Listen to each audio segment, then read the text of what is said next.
¿Qué tal? Hace rato que no me veían. Qué bueno que no vivo de esto, ¿no?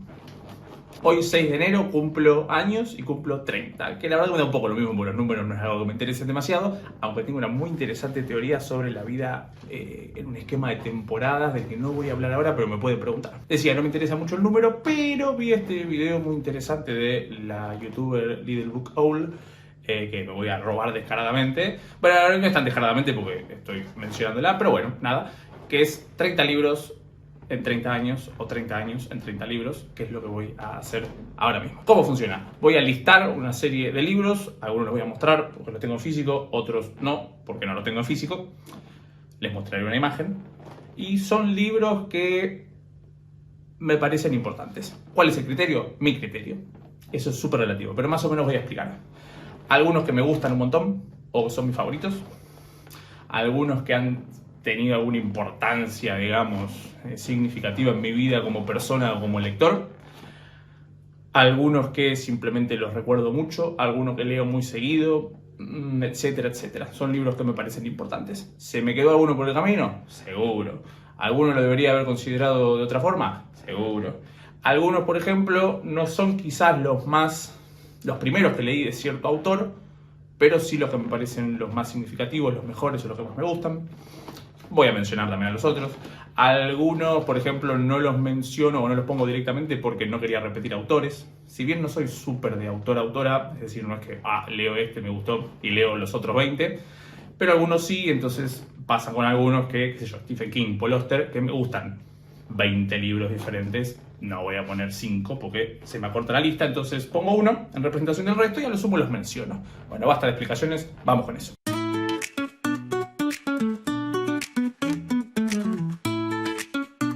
El primero, para arrancar súper bien, no lo tengo en físico, así que les dejo por acá la imagen. Pero la historia es curiosa. El libro es Garfios, de Marcelo Birmacher, creo que se pronuncia así. Es una serie de cuentos, es un libro, como verán, habrán visto por la tapa, para chicos, ¿sí? Sobre piratas, sobre todo centrándose en la figura del Garfio.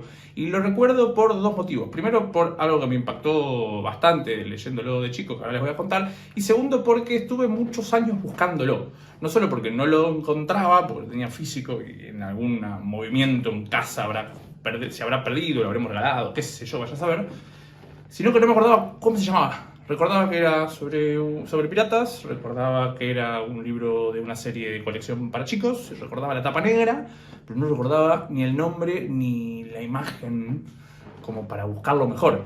Y recién este año no, ya, el año pasado, hace algunos meses, lo encontré porque dije, me voy a sentar por 25ª vez a buscar y lo encontré. Y lo volví a leer y me lo acordaba casi textualmente, que ustedes dirán, bueno, no me parece tan raro. Yo que no tengo gran memoria textual, qué loco, me llamó la atención. ¿Por qué me dejó una marca tan importante? Vamos rápido porque si no esto van a ser 2 días. El video, digo. Hay una parte donde se nos habla de este capitán pirata, no recuerdo el nombre, no importa, que está con su tripulación buscando un tesoro, ¿sí? Y un día, como no lo terminan de encontrar, no llegan a ningún lado, medio que están ahí dando vueltas hace un montón de tiempo, el resto de su tripulación se enoja, ¿sí? Le arman un motín, es decir, se le rebelan, lo matan, y cuando está muriendo el capitán, escribe con su sangre la palabra tesoro y deja el garfio como un signo de pregunta al final de la palabra tesoro, como preguntando a sí mismo y al resto si el tesoro valía la pena, ¿sí? Si valía la pena toda esa matanza, toda esa traición. Y yo recuerdo pensar con 7 años, 8, no me acuerdo cuánto tendría, pero como, wow, es un concepto muy complejo para esta edad en que lo estoy leyendo. Y todavía me acuerdo. Así que ese es mi primer libro. El segundo es Don Quijote de la Mancha. Ustedes dirán, bueno, pegamos un pequeño saltito. ¿Por qué? Este más o menos es cronológico. Tiene que haber sido 2005, cuando yo tendría 10 años, porque el libro es del 2005, fue una edición de los 400 años. Fui a la librería con mi madre, yo ya leía bastante, así que me dijo que querés para tu cumpleaños, elegí algún libro y yo dije, quiero ese, que es El Quijote. Este bicharraco. Mi madre, en vez de decir, ¿pero qué vas a querer esto?, dijo, bueno, no sé, qué sé yo, ponele. Y me lo regaló. Por supuesto no lo terminé, por supuesto no llegué ni a la tercera parte ni nada, pero sí lo empecé. Y es importante no solo porque es un gran libro y probablemente, a mi gusto, el libro más importante, no sé si la mejor obra, pero sí la ópera magna, es decir, la obra que contiene más cosas de todo Occidente, mi opinión. Pero más allá de eso, también me da la pauta, ¿sí?, de que los libros no son para leerlos quizás en el momento. Es decir, quizás no se leen de una, quizás no son para cualquier momento, para cualquier etapa, ¿sí? Lo leí entero y de forma cabal muchos años después, ya en la facultad, cursando la carrera de letras, ya con toda una materia alrededor, con gente que sabía más, leyendo crítica, etcétera, etcétera. Y ahí fue que, hey, terrible obra. Entonces digo, esto también es un concepto interesante, el de, bueno, quizás no es para ahora. No porque no me guste, no porque sea mala, obviamente, sino porque en otro momento. Además, bueno, repito, bicharraco. El tercer libro es Cuentos de amor, de locura y de muerte de Horacio Quiroga. Cualquiera de los cuentos son buenos de Quiroga. Este es un libro que debo haber leído para la escuela, la verdad que no lo recuerdo, pero es buenísimo. Si han leído a Quiroga, ya lo saben. Si no lo han leído, vayan a leerlo. Esto es una buena colección como para arrancar, sobre todo si les gusta la parte de Quiroga más de terror. Quiroga es brillante, o era brillante, de las mejores cosas que hemos sacado de acá. Ya nos lo robamos de Uruguay, pero bueno, no importa. Y recuerdo haberlo leído y haberme quedado fascinado, ¿sí?, con toda su obra. Es un poco cliché, pero probablemente El almohadón de plumas sigue siendo el que más me gusta. Nada, el impacto es insoslayable. El siguiente, obviamente, después de Quiroga, ¿a dónde llegamos? Llegamos a Poe. Y sí, obvio, ¿a dónde vamos a llegar si no? Poe es todo bueno, o bueno, si no todo bueno para un tipo que escribió tanto, qué sé yo, el 80% es bueno, es un montón. Podría hablar de casi cualquiera de los cuentos, la verdad que me gusta mucho, es uno de mis autores favoritos, pero me voy a quedar con mi cuento favorito, que probablemente no esté ni en el top 20 de los que se les puedan ocurrir ahora, que sea mi favorito, y es Eleonora, o Lenore en inglés. Es un cuento muy cortito, sin una línea narrativa muy clara, ¿sí?, sobre Eleonora y su primo que viven en la pradera del césped multicolor, medio no se entiende qué pasa, etcétera, etcétera. Es hermoso. No sé por qué, porque no es claramente de sus mejores cuentos, pero a mí me encanta. Me encantó la primera vez que lo leí y me sigue pareciendo bellísimo. El siguiente libro es Frankenstein, de Mary Shelley. Acá, bueno, hay más de una novela, pero vamos a hablar de Frankenstein.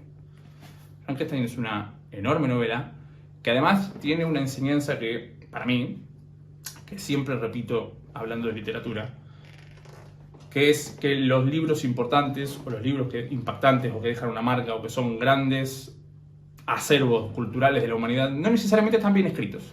Frankenstein, a mi parecer, no es una gran novela desde lo técnico. Mary Shelley no era una gran escritora en el sentido de lo técnico o de lo pulido, ¿sí? Prueba de eso son sus otros textos narrativos. Esto no le quita la importancia a ella como escritora, un gran pilar de la literatura, y a Frankenstein el gran impacto que tiene como obra cultural. No me voy a poner acá a desarrollar cuál es el impacto cultural de Frankenstein, porque ya lo sabe, pero es enorme. Pero también es interesante pensarlo desde, bueno, quizás no hace falta que sea el mejor ejemplar de la literatura para hacer una gran obra literaria. El sexto libro es una obra de teatro y es La Dama del Alba, de Alejandro Casona. Casona es bueno todo.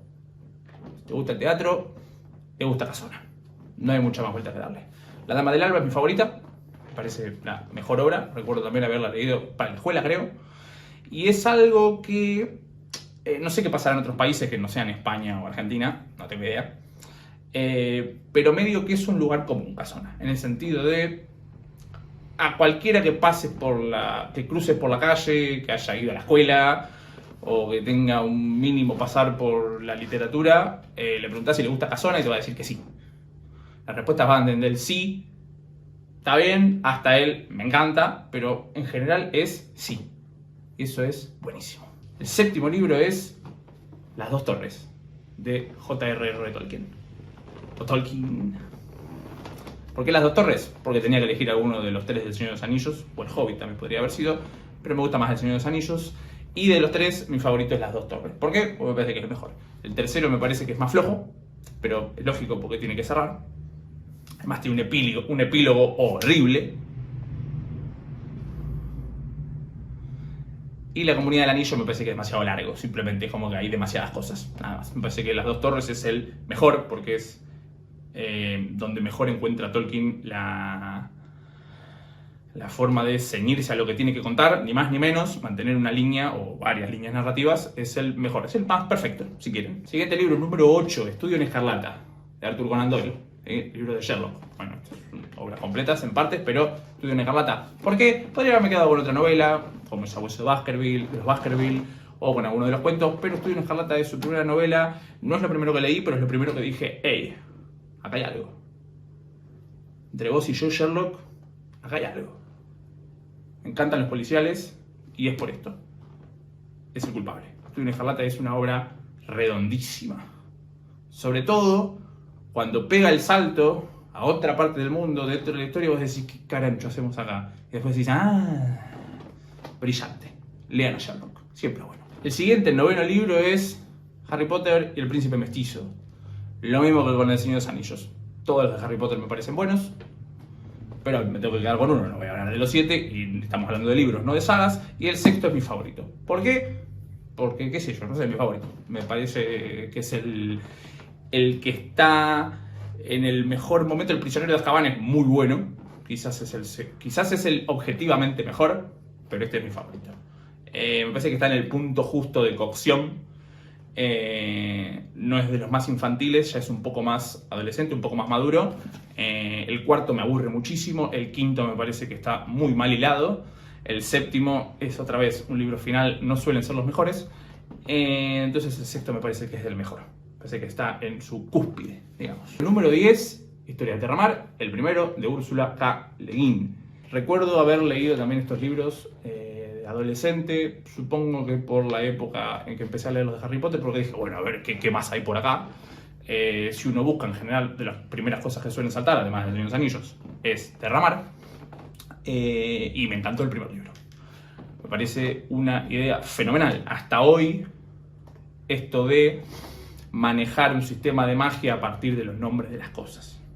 Me parece buenísimo. Además, Le Guin era una gran escritora, y este es un gran libro, que si no han leído, se los recomiendo. El número 11 es Moby Dick. Este viene con una idea detrás. Verán que el libro está un poco agarrado a las piñas. Y ustedes dirán, pero pará. ¿Es un poco más largo Moby Dick? Pero claro que es un poco más largo. Este Moby Dick. No sé si observan la diferencia. ¿Qué pasó acá? Además de que ser una gran novela, ¿sí? Quizás la novela mejor considerada para los estadounidenses de su propia literatura, bueno, salvo los que prefieren el Gran Gatsby, pero no lo entiendo, porque es un embole. Acá es donde Nico entendió, también de chico, ¿qué tendría? 12, 13, no, bueno, no sé, no importa. Son edades estimativas, da lo mismo. Lo empecé a leer, lo leí, lo terminé. Algunas cosas no me cerraron, pero dije, bueno, evidentemente claramente no es un libro para chicos adolescentes, debe ser por eso que algunas cosas no las termino de comprender. Y al año y pico, me crucé con una versión completa, y fue como...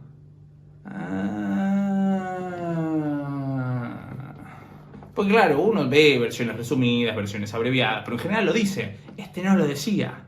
Entonces es como... me estás robando. Es como cuando descubrís que, no sé, Robinson Crusoe no es solamente la parte que está en la isla, sino que hay como toda una parte anterior que es súper larga y toda una parte posterior. Es como, ¿qué pasó? Bien de película de Telefe, de que te la arrancaban cortada la primera media hora, entonces la veías 10 años después, y era como, no sabía que estaba esto acá, quizás necesitaba verlo. El siguiente libro, el 12, como para venir un poco más a tierra patria, es Rosaura a las 10 de Marco de Nevi. Este libro es buenísimo. Si no lo leyeron, porque, no sé, ya hace algunos años se dejó de trabajar en las escuelas, léanlo porque es buenísimo. Si les gustan los policiales, es un gran policial. Está recontra bien armado. Aún hoy lo vuelvo a leer cada tanto. No soy muy de releer, pero cada tanto lo vuelvo a leer y es buenísimo. Porque aún ya sabiendo, está tan bien armado, las partes están bien puestas, que es un placer leerlo. Una novela coral, con muchos personajes, con saltos en el tiempo, con testimonios, que siempre es algo bueno de leer si están bien hechos. Es una novela brillante, léanla. En el siguiente tuve un problema. son libros de Wilde, de Oscar Wilde, que es un autor que me gusta mucho. No me decidía si poner La importancia de llamarse Ernesto, que es mi obra de teatro favorita de Wilde, o El retrato de Dorian Gray, que es su novela que me parece más importante para mí que la obra. No sé si es mejor, pero es más importante. Me voy a quedar con El retrato de Dorian Gray simplemente porque su marca cultural, no solo en el mundo, sino en mí, es mayor. Esta idea del personaje al que le hacen un cuadro en su momento de mayor juventud y belleza, lo guarda porque le parece demasiado perfecto y empieza a notar que todos los signos del paso del tiempo, como la vejez y el deterioro, como los actos de maldad que va cometiendo, se van depositando en el cuadro y no en él, que se mantiene siempre joven y bello, es brillante. Y es la base, junto con Frankenstein y Jekyll y Hyde, es la base del terror moderno, de todo. No hay más a dónde ir. Entonces, El retrato de Dorian Gray, de Oscar Wilde. Para el siguiente, para el 14, llegamos a uno de los importantes. El Resplandor, de Stephen King. Stephen King es curioso, esto lo voy a decir 2 veces porque me pasó con otro autor. Es uno de mis 2 autores favoritos. Curiosamente, llega a mí por un libro que le regalan a mi hermana, que es Cell, o Celular. Que no lo pongo simplemente porque El Resplandor me parece que es su mejor obra y mi favorita, o una de mis favoritas, pero también podría haber ido Cell. Que se lo regalaron a mi hermana y yo dije, a ver, ya no tenía nada más para leer a mano, a ver esto, y se me volaron las medias y ahí empecé a fumarme todo lo que había de King. Es buenísimo. El Resplandor creo que es su mejor obra. No sé si es mi favorita, que quizás es It, pero creo que El Resplandor es la mejor. Así que nada, lean King. Siguiente, el número 15 es Ficciones, de Jorge Luis Borges, como para venirnos a casa. ¿Iba a hablar de Borges? Sí, obvio que iba a hablar de Borges. Esto es algo que no dije antes, pero lo aclaro ahora que vamos por la mitad. Obviamente verán que hay muchos que son lugares comunes, que son grandes clásicos de la literatura. Digo, no voy a sorprender a nadie por decir a Eliana Borges. Y sí, obvio, qué sé yo.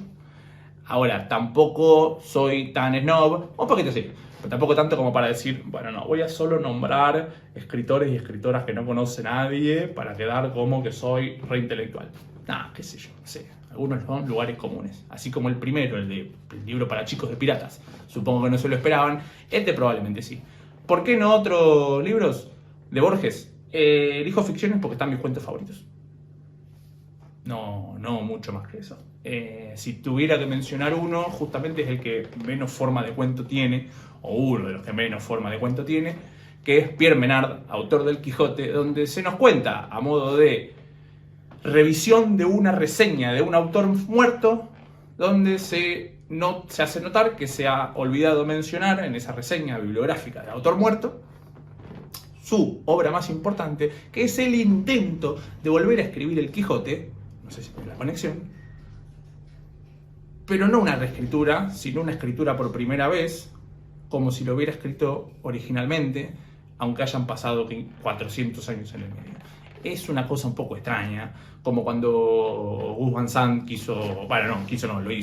filmó otra vez Psicosis de Hitchcock, algo parecido a eso, pero en este caso sin terminar. Es muy extraño, léanlo, buenísimo. Pierre Menard, autor del Quijote, en Ficciones de Borges. Vamos con el número 16, que es Sunset Park, de Paul Auster. Con Paul Auster me pasó exactamente lo mismo que Stephen King. Aclaro, por cierto, no lo hice antes, sí, Stephen King. Yo sé que es Steven, pero me da más gracia decirle Stephen. Listo. Me pasó exactamente lo mismo con Paul Auster. El primer libro que leí de Auster es Mr. Vértigo, que también es buenísimo, lo súper recomiendo. Que también se lo habían regalado a mi hermana. Que, bueno, probablemente habrá sido de una bacha parecida. Y lo leí que como... que aparte fue genial, es muy gracioso porque a ella no le gustó. A mí me encantó. Y ahí también empecé a... ¿Qué más hay de este autor? Y así llegué 1, 2, 3 años después, no recuerdo, a Sunset Park, que es un libro buenísimo, donde tenemos a un tipo que está teniendo una relación con una mujer que es menor de edad, 17 creo que tiene, entonces medio que se entera la familia, lo quieren cagar un poco a palos, y dice como, bueno, medio se va de la ciudad de Estados Unidos hasta que medio que o cumpla la mayoría de edad, o sea, se aligere un poco la cosa. Y termina en una casa en Sunset Park, en otra ciudad, de ocupa, porque no tiene plata, donde vive con muchas otras personas que también están ocupando la casa. Es muy extraña la novela, tiene la perspectiva de varios personajes, muy fragmentada, muy simbólica, muy extraña, una buena forma de entrar en Oster, quizás no la más potable, pero sí una muy interesante. Gran libro que todavía, ahora tengo que lo releo, debería. Siguiente, el número 17, vamos a salir un poco de la ficción. El existencialismo es un humanismo, del filósofo Jean-Paul Sartre, o Sartre, como quieran. Me gusta mucho la filosofía. Podría haber puesto otros autores, no es mi favorito Sartre. Quizás sí lo son Nietzsche o Schopenhauer. Pero a modo libro, es decir, en formato libro, unidad de libro, quizás es el que más me ha gustado. ¿Sí? Porque los de Nietzsche son un poco embole, los de Schopenhauer son imposibles, ¿sí? Los de Kant son 8 ladrillos juntos. Entonces, si tuviera que recomendar, o si tuviera que pensar yo en uno que diga libro de filosofía que me haya encantado, claramente sería El existencialismo y el humanismo de Sartre, porque las ideas, las que propone su base teórica, filosófica, es muy interesante y la explica súper bien. Era un gran escritor, Sartre, no solo de filosofía, sino también de ficción, sobre todo de teatro, y en este se nota. Entonces me pareció que era una buena representación de los libros de filosofía, que también son muy importantes para mí. Llegamos al libro número 18, llegamos al que yo considero el mejor policial que he leído, que es Los hombres que no amaban a las mujeres, de Stieg Larsson. Estos libros fueron muy populares cuando salieron. Sobre todo me gustan los primeros 3, después ya cuando el autor fallece o lo fallecen y siguen la saga otros autores, ya ahí no me parecen tan buenos. El 2 y el 3 están bien, sobre todo el 2 quizás, el 3 es medio de juicio, no es tan interesante. El 1 es brillante, es un gran ejemplo de cómo hacer un policial negro, o en realidad un policial, sin necesitar que todo sea al modelo thriller de página, sigo, cosa. Porque tiene una primera parte muy densa donde se nos da mucha información, porque el protagonista es periodista, tiene un gran caso contra una, no me acuerdo si es una farmacéutica o una empresa, no me acuerdo de qué. Pierde el juicio, queda ahí medio en la lona, lo contrata un millonario para encontrar a su sobrina desaparecida hace como 20 años y se mete entonces en el quilombo familiar. Es brillante la novela, es buenísima. Y recuerdo además haber leído el primero, no sé de dónde habrá salido, creo que me lo prestó mi tía, creo que sí.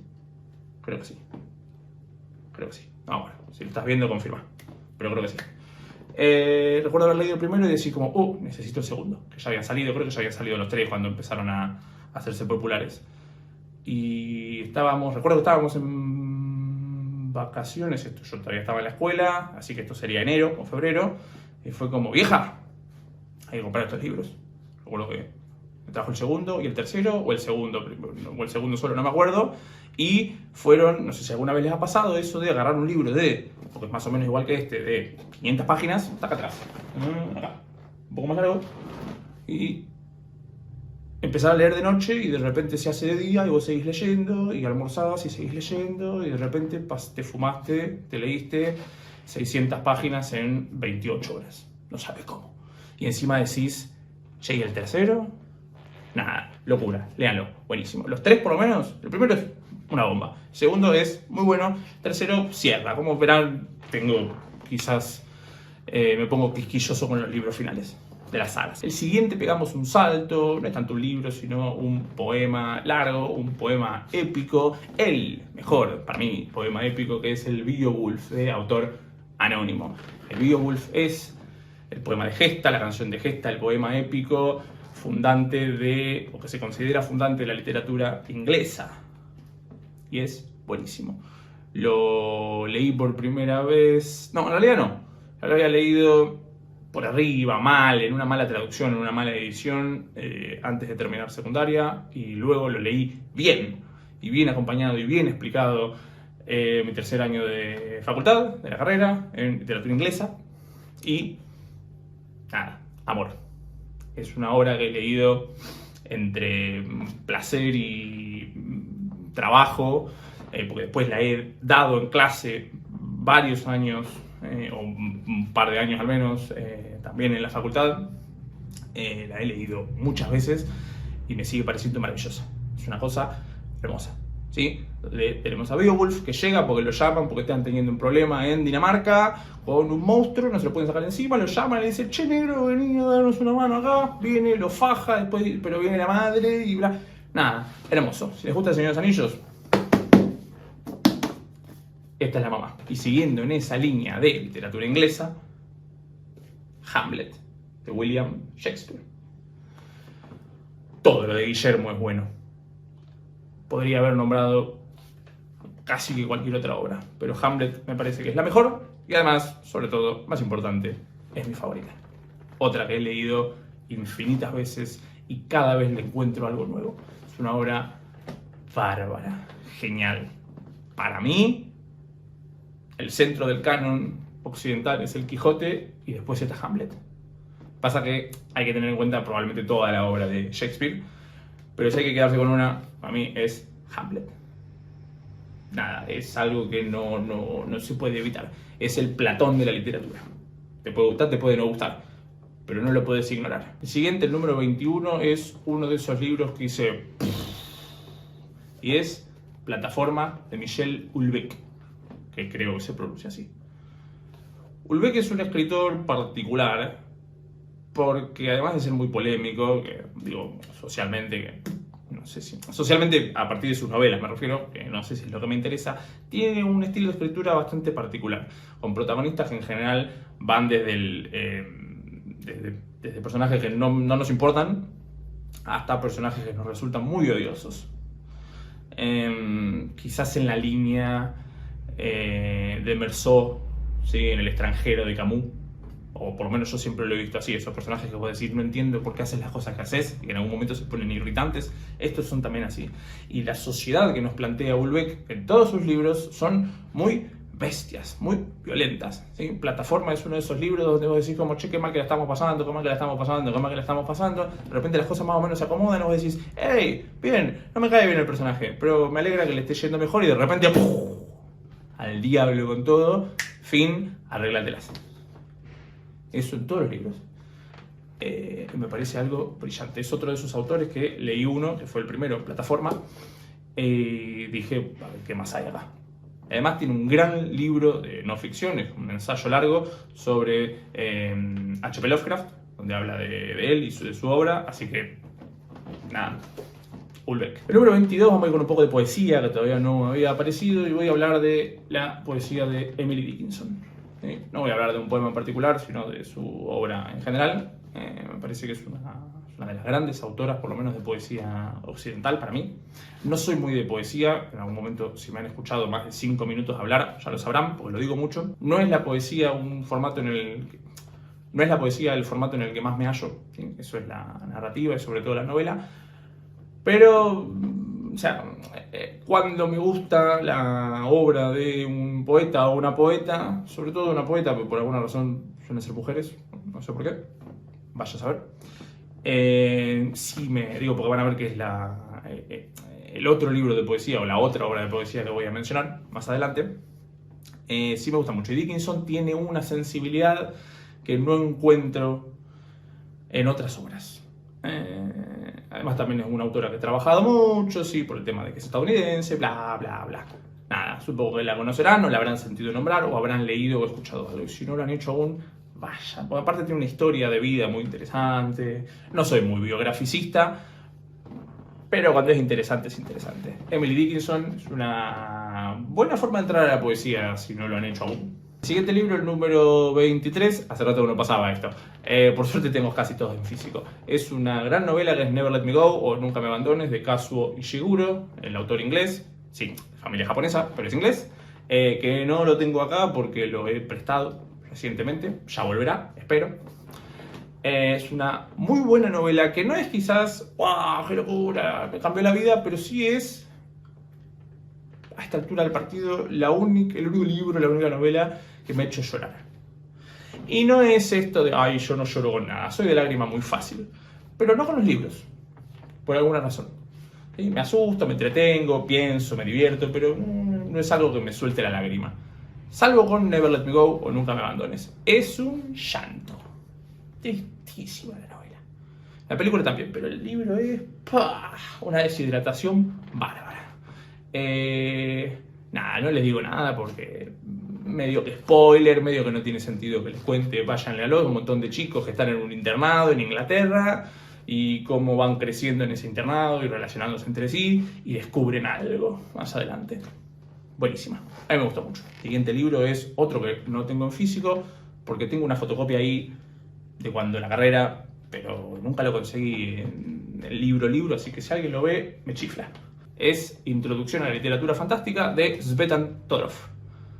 Es un gran libro de teoría literaria, por supuesto, de teoría crítica literaria. Me encanta Todorov. Todorov es uno de esos 2, 3 autores de crítica, no solo crítica literaria, sino crítica en general, que me encanta, me fascina cómo trabajan, cómo encaran los objetos de estudio, acá por supuesto se propone hacer un marco teórico literario sobre la literatura fantástica, ¿sí? Como modo.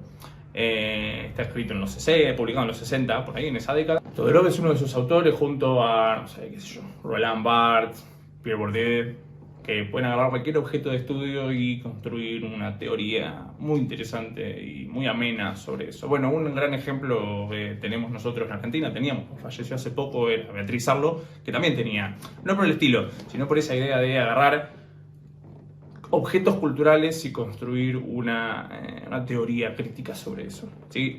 Da lo mismo si era, no sé, el sociocapitalismo de la Unión Soviética o los panchitos en la vereda. Es lo mismo. Y eso demuestra lo buen intelectuales que son. Todorov es uno de esos. Introducción a la literatura fantástica es una belleza. El siguiente libro del que voy a hablar, el número 24, si no me equivoco, es otro que no tengo físico, porque también tengo fotocopia, porque también no he encontrado nunca un libro físico, así que otra vez, si lo ven, me chiflan. Esto es difícil porque no se han vuelto a editar.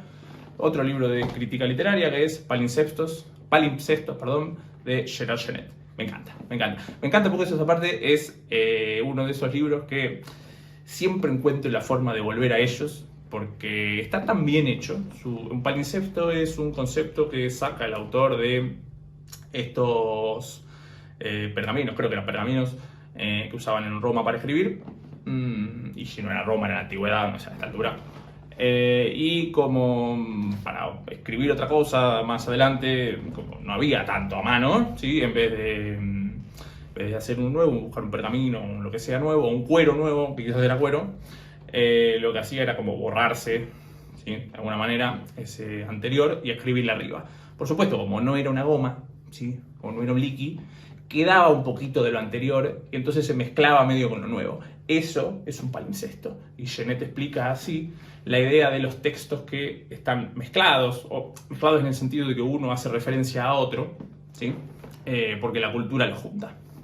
Es excelente. Aparte, la forma de categorizar de Genette define un poco la forma en que a mí me gusta trabajar de forma teórica. Es decir, bueno, vamos a meter todo en cajitas, a todo le vamos a poner un nombrecito y todo va a tener su explicación, ¿sí?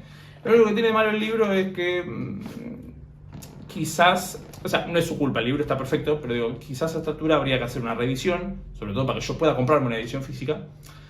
Y además para actualizar los ejemplos, porque hay muchos ejemplos que son, sí, este está en este ejemplo de metatextualidad está en Pepito y el Loro del autor francés del siglo XIV, qué sé yo, no sé, no lo leyó nadie. Entonces necesitaría que alguien lo agarre y me ponga ejemplos un poco más actuales, qué sé yo, como para que nos enteremos.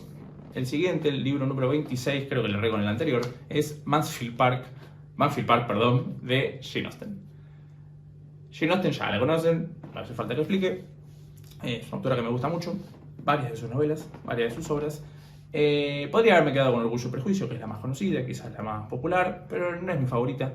Podría haberme quedado con Northanger Abbey, la abadía de Northanger, que es mi favorita, pero me voy a quedar con Mansfield Park, y no solo porque lo tenía más a mano, sino porque es su obra mejor construida, me parece. Tiene una estructura más clara, una línea narrativa más prolija. Las secuencias son más entretenidas, más vertiginosas, todo lo vertiginoso que puede ser Jane Austen, entendámonos. Entonces, a nivel lectura me parece que es quizás la más llamativa como para seguir leyéndola.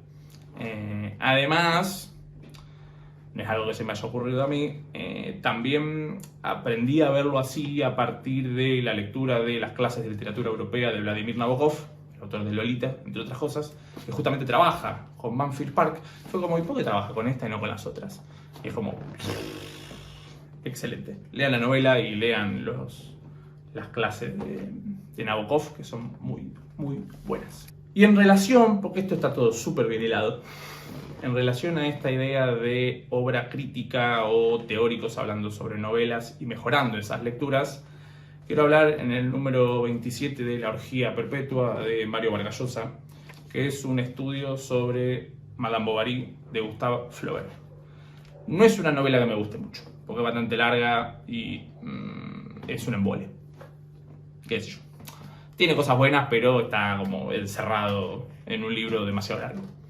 Pero el estudio que hace Vargas Llosa de Madame Bovary es brillante, es buenísimo, es de lo mejor que he leído, es mejor que la novela.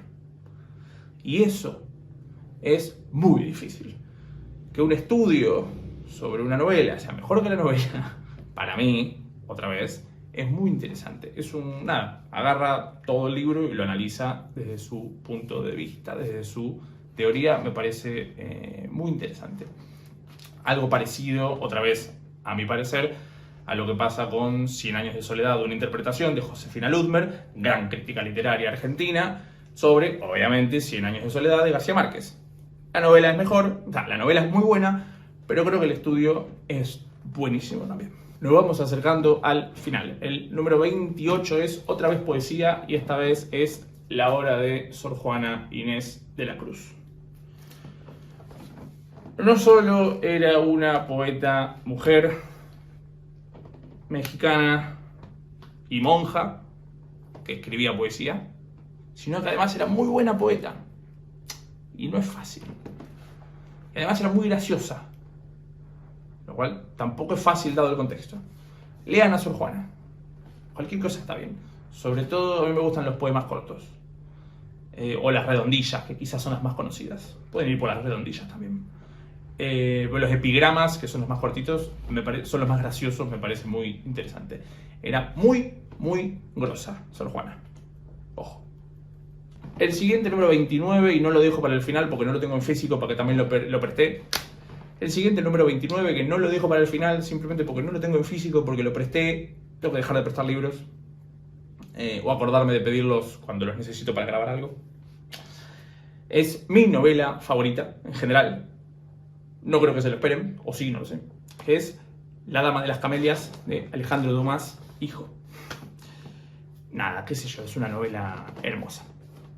Novela francesa, romanticismo ahí codeando con el realismo. Yo tengo la teoría de que Dumas quería escribir una obra realista y le salió romanticista, porque estaban ahí, en el salto, entre un movimiento y otro, no lo pude evitar.